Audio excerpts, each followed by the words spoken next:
Morning, dear students. A warm welcome to all of you for our today's digital session for the subject Science and Technology Section A. Today, we are going to continue with the discussion of our textual exercise. Yesterday, we have completed half of our textual exercise. Today, we are going to continue with its discussion. So let us start with the additional questions once again. Yesterday from the textbook we have completed up till question number 4 and we had begun with the additional questions. So once again I would focus on the additional questions. Keep your textbooks open and a notebook and pen for solving the numerical examples ahead.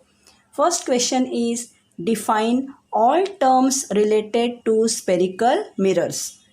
As I have told you yesterday, these are all the definitions which are on page number 119. These are the definitions on page number 119. Pole. The center of the mirror surface is called its pole. So you have to write only up till it's called its pole. You don't have to write P is the pole of the mirror in the figure. Why? Because we are not going to draw any diagram over here. This is just for your understanding because in your textbook ahead you have the figure with you. Center of curvature. The center of the sphere of which the mirror is a part is called the center of curvature of the mirror. So on page number 119 you have a clear question over there. Terms related to spherical mirrors. So in that topic you have to mark the definitions and each and every definition you have to study and write it in your notebook. Third is radius of curvature. The radius of the sphere of which the mirror is a part is called the radius of curvature of the mirror. Now different ways question can be asked on it. It can be asked as fill-ups. It can be asked as define. It can be asked under true or false. For example, the center of the mirror surface is called its dash. That can be a fill-up. Or center of curvature. The center of the sphere of which the mirror is a part is called the pole. And they will ask, say true or false. So you know, center of the sphere of which the mirror is part is not the pole. It is the center of curvature. So you will write false and you will rewrite the correct statement. So, or a direct definition. Define center of curvature or define radius of curvature. These are the various ways by which questions can be asked in the exam. Principal axis. The straight line passing through the pole and center of curvature of the mirror is called its principal axis. Next, principal focus. Incident rays which are parallel to the principal axis of a concave mirror after reflection from the mirror meet at a particular point in front of the mirror on the principal axis. This point capital F is called the principal focus of the concave mirror. Only up till there. And last one is focal length. The distance small f between the pole and the principal focus of the mirror is called the focal length. All the definitions as I have shown here in the video, same way they are typed on page number 119. They are printed in the same way in the textbook. So you just have to mark and copy it down in your notebook. Next again question number 2 is define. First one concave mirror, B is convex mirror. On the same page in the textbook, very first line of the page, you have the definitions in the same way. Concave mirror, if the inner surface of the spherical mirror is the reflecting surface, then it is called a concave mirror. On the other hand, if the outer surface of the spherical mirror is the reflecting surface, then it is called a convex mirror. So, here we end with question number 1 and question number 2. I expect that all of you have marked it properly on page number 119. Clear definitions are given on that page. We move on to the next question, very important question. Give the rules for drawing ray diagrams for image produced by spherical mirrors. Now, as we have discussed while explaining the topic, on page number 120, you have the 3 rules. Below the rules, you have 3 diagrams, each diagram for each rule. So, according to the question asked in the exam, you have to attempt the answer. All of you know the first rule. If an incident ray is parallel to the principal axis, then the reflected ray passes through the principal focus. And under figure 11.9, first one, they have clearly mentioned their rule 1 and the diagram. Next, below it, if an incident ray passes through the principal focus of the mirror, the reflected ray is parallel to the principal axis. Figure 11.9, rule number 2. And third, if an incident ray passes through the center of curvature of the mirror, the reflected ray traces the same path on the same page. 11.9 figure, rule 3. Clear cut, the answer is given in the textbook. Along with, they have mentioned rule 1, rule 2, rule 3, and answer is in bold letters in the textbook. So all the 3 rules, and along with each rule, you have to draw the relevant diagram, the related diagram, which is also printed in the textbook. Here we end with third question. I am going a little bit fast because I hope that all of you are marking in the textbook. There is not a slight change of the word because they are the rules. We have seen the definitions. So as they are given in the textbook, you have to mark it. Give the mirror formula. Give the mirror formula. Answer is on page number 125 towards the bottom of the page. Give the mirror formula. Page number 125 of your textbook, last paragraph, third line. The object distance small u is the distance of the object from the pole, while the image distance v is the distance of image from the pole. The relationship between the object distance, image distance and focal length small f is called the mirror formula. 1 upon v plus 1 upon u is equal to 1 upon f. 1 upon v plus 1 upon u is equal to 1 upon f. All of you have marked. Then we move on to the next question. Define magnification due to spherical mirrors. If you have a close look up at this chapter, you will find that variety of definitions, major of the questions are definitions. Different various types of definitions are given. So each and every definition you have to be thorough, because you know in our third online assessment you have a n number of objectives. So their definitions can be a part of it. So define magnification due to spherical mirrors. Answer is again a clear answer in the textbook, page number 126. Very first line. The magnification due to a spherical mirror is given by the ratio of height of the image h2 to the height of the object h1. Magnification m is equal to height of the image upon height of the object, that is equal to h2 upon h1. And from this, it can also be shown that capital M is equal to minus V upon U. Up till there, you have to mark in the textbook. So here we complete with our additional questions. Now let us move to question number 5 of our textbook. Very, very important. Solve the numerical examples. Question number 4 till question number 4 we have completed yesterday. Additional questions discussion is over. Now we move to question number 5. Solve the numerical examples. The sum is, I am reading the sum. You can keep your textbooks open.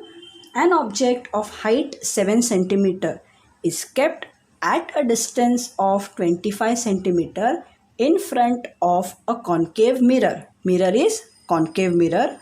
The focal length of the mirror is 15 cm.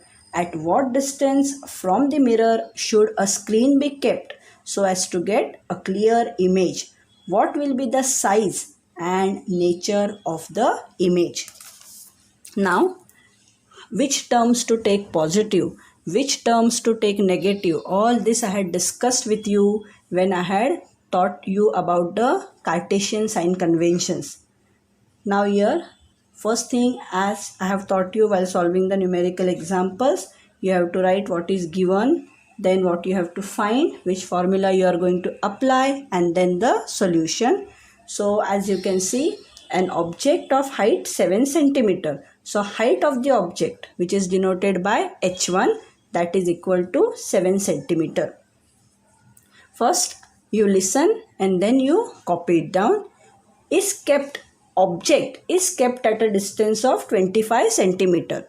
So object distance. So small u, I had told you small u, you always take the value as negative even though it is printed as positive. Why? Object is always kept on the left of the mirror and hence its distance is always taken as negative. So even though in the question the value is given as positive, while taking you will take minus 25 centimeter. Remember always. The focal length of the mirror. Now which mirror? Mirror is a concave mirror. So you know when the mirror is a concave mirror, focal length should be negative. So again this 15 centimeter you will take as minus 15 centimeter. At what distance from the mirror should a screen be kept so as to get a clear image? So you have to find at what distance and image. So image distance V. What will be the size of the image? Means H2, size of the image, and what will be the nature of the image. Now which formula you are going to apply? First thing is, you know, it is related to mirror. You have to find the distance of the image. So 1 upon V plus 1 upon U is equal to 1 upon F. This is the first formula, that is the mirror formula which you are going to use. Second, you will use magnification formula, H2 upon H1, that is equal to minus V upon U. I will wait for a minute. I will read once again all the terms so you can jot down quickly. Given H1 7 centimeter, U is minus 25 centimeter, focal length as it is a concave mirror minus 15 centimeter. You have to find image distance, so V, and you have to find the size of the image, so H2. Formula applicable is 1 upon V plus 1 upon U is equal to 1 upon F. And next formula is magnification is H2 upon H1, that is equal to minus V upon U. Let us move ahead. We will take the first formula. 1 upon V plus 1 upon U is equal to 1 upon F. You have to find V, so keep 1 upon V as it is equal to this. If you shift on the right hand side, 1 upon F plus will become minus 1 upon U. I am waiting in between so that you can copy it down quickly. Next, therefore 1 upon V is equal to, now what you will do, you will substitute the given values. So what is the value of focal length? Focal length is minus 15 and U is minus 25. So that values we will substitute here. So in place of F minus 15 and in place of U minus 25. Now therefore 1 upon V is equal to minus 1 upon 15, will keep as it is, minus into minus plus, so plus 1 upon 25. You have to be very careful while doing the calculations. Now again this is application of simple maths. So logically, whichever way you feel you can do the sum in a simple way, you can do it. Only the thing is, mathematically, logically it should be correct and answer also obtained should be correct. Next, now here you can see I have taken 5 3s are 5 5s are, so that I have applied over here. So minus 5 plus 3 upon 75. You can see over here I have applied this way. You can utilize any way. So therefore 1 upon V is equal to minus 5 plus 3 comes out to minus 2 upon 75. If you invert it, 1 upon V, if you take it V upon 1, so you will get minus 75 upon 2. If you divide 75 by 2, you will get 37.5 centimeter with a minus sign. So you have got the image distance. Now they have asked, at what distance from the mirror should a screen be kept so as to get a clear image? So you will write, screen should be kept at a distance of 7.5 centimeter in front of the mirror to get a clear image. Now you can ask me, here the value obtained is minus, but while writing I have written positive value. You always know, children, that distances can never be negative. So even though you get the answer with a negative sign, while writing the distance, you will remove the negative sign and write the answer always with a positive sign. So screen should be kept at a distance of 37.5 centimeter in front of the mirror to get a clear image. And you all know that the image has to be obtained on the screen. They have given in the question. So the nature of the image is, it is a real image. I hope all of you have finished up till here. So we move ahead with the second part of the sum. We are going to use magnification formula. Magnification is equal to H2 upon H1, that is equal to minus V upon U. Therefore, H2 upon H1 is equal to minus V upon U. Now you want the value of size of the image. So H2 you keep on the left hand side. So H2 is equal to minus V upon U, multiply by this H1 you take over here. So multiply by H1. Substitute the values. Here V is minus 37.5. So minus into minus, it will become 37.5. Upon U is always negative, so minus 25. Multiply by H1 they have given in the sum, that is 7.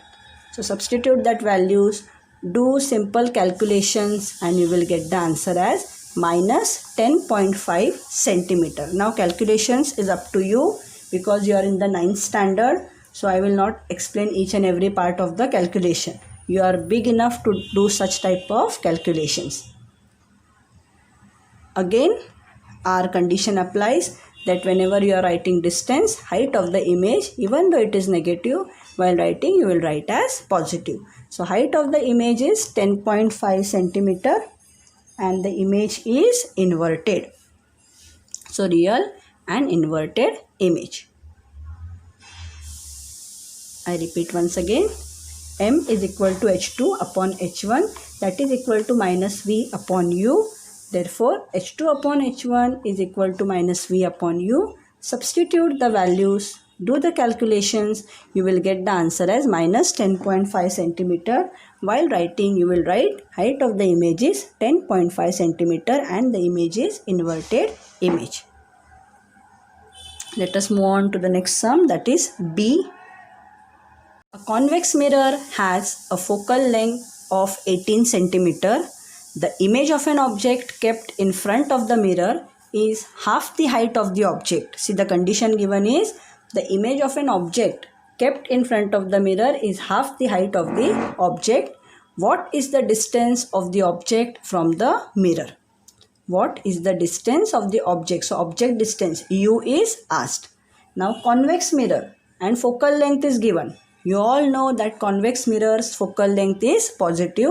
So in the given part, you will write F is equal to, as it is, 18 centimeter. If the mirror was concave mirror, then you would have written minus 18 centimeter. So remember, this is a very, very important thing. Focal length as it is, you will copy 18 centimeter. Now H2 is half. They have given half of the height of the object. So half of H1. This is also the given condition. To find the distance of the object from the mirror, so object distance U, formula applicable will be H2 upon H1 is equal to minus V upon U, and then 1 upon V plus 1 upon U is equal to 1 upon F. Now we will take the first formula of magnification. M is equal to H2 upon H1. Now what is H2? H2 is half of H1. So here in place of H2 you will write half of H1 upon this H1. Now H1 will get cancelled off. So what remains? M is equal to 1 upon 2. I repeat once again. H2 upon H1 is equal to minus V upon U, and 1 upon V plus 1 upon U is equal to 1 upon F. We take the first formula of magnification, M is equal to H2 upon H1. Substitute the value of H2. You will get M is equal to 1 upon 2. What is M? Minus V upon U. You can see over here. Minus V upon U. So what you have got M just now? Half. So in place of M you will write as half. So minus V upon U is equal to 1 upon 2. Therefore, if you want the value of V will be half of U. Minus sign will shift here. So minus 1 upon 2 U. U multiplied by 1 is U. So minus U upon 2. So you have got V is equal to minus U upon 2. If you use invertendo, 1 upon V is equal to minus 2 upon U. Simple applications. Now substitute second part. 1 upon V plus 1 upon U is equal to 1 upon F. Our intention is to get the value of U, that is object distance. So 1 upon V plus 1 upon U is equal to 1 upon F. In place of 1 upon V, just now we have got minus 2 upon U, that you are going to substitute. So minus 2 upon U plus 1 upon U, keep as it is equal to 1 upon F. I am going slow, so very slowly you can copy down each and every step. Now you know here denominators are same. So minus 2 plus 1 comes out to minus 1 upon U is equal to 1 upon F. Therefore, minus 1 upon U is equal to 1 upon value of F is 18. So substitute the value of F, that is 18. So if you cross multiply, you will get U as minus 18 centimeters. What they have asked, what is the distance of the object from the mirror? As I have already told you, while writing distance, you are always going to write it in the positive form. So distance of the object from the mirror is not minus but positive 18 centimeters. Here we have completed numerical 5B. 5C is an homework for you. Utilize the same steps which I have used for A and B and try to solve it on your own. So numericals are over. We move on to question number 6. That is the last question, last textual question. Question number 6 is an application based question. 3 mirrors are created from a single sphere. From a single sphere, how many mirrors are created? 3. Which of the following? Pole, center of curvature, radius of curvature, principal axis will be common to them and which will not be common? You know, when 3 mirrors are created from a single sphere, then always and always center of curvature and radius of curvature will remain the same. It will be common. So you will write center of curvature and radius of curvature is common for all the mirror pieces. Center of curvature and radius of curvature is common for all pieces. What will not be common? Pole and principal axis. So pole and principal axis will not be common. Simple application based question. From a sphere, many mirrors are created. You know, center of curvature, radius of curvature will remain common. Pole and principal axis will not be common. Here we end with the textual exercise for chapter number 11, and I declare that our portion for science section A and science section B for the third online assessment is over. Now one or two activities from this chapter we have to discuss. So let us complete with the activities part. Most of the activities, as you know, are deducted. They are reduced from the syllabus by the government due to the COVID pandemic. So whichever one or two activities are there, we will complete them. So the first activity is on page number 115. You can see there, can you tell? All of you refer page number 115. Can you tell what is a mirror? All of you know what is a mirror. A mirror is a reflective surface that bounces off light, thus producing either a virtual or a real image. Now this is the answer which I have taken from the Google Net. Any other answer which you feel relevant, you can write on your own. Only the concept should be same. You can write a mirror is a reflecting surface which reflects the rays of light incident on it. Anyway, so this is the one which I have obtained from the Google. A mirror is a reflective surface. Main here answer is reflective word should be there, that bounces off light, thus producing either a real or a virtual image. Next is on page number 117. Use your brain power. When a person stands in front of a plain mirror, the mirror where you stand in the morning every day, how is the image formed? What is the nature of the image? When a person stands in front of a plain mirror, how is the image formed? What is the nature of the image? Now you all know that when a person stands in front of a plain mirror, the image formed is virtual. Always plain mirror means virtual image, upright or erect, of the same size and shape as the object it is reflecting, and left right reversed. You know, I have explained. When you stand in front of the mirror, your right side appears to be left and left side appears to be right side. So the image formed is virtual, upright or erect, of the same size and shape as the object it is reflecting, and left right reversed. Here we complete with the activities of this chapter and the portion is also over. So now it's your turn, dear children, to take care that all your notebooks should be completed. Still there are 8 days remaining before our third online assessment.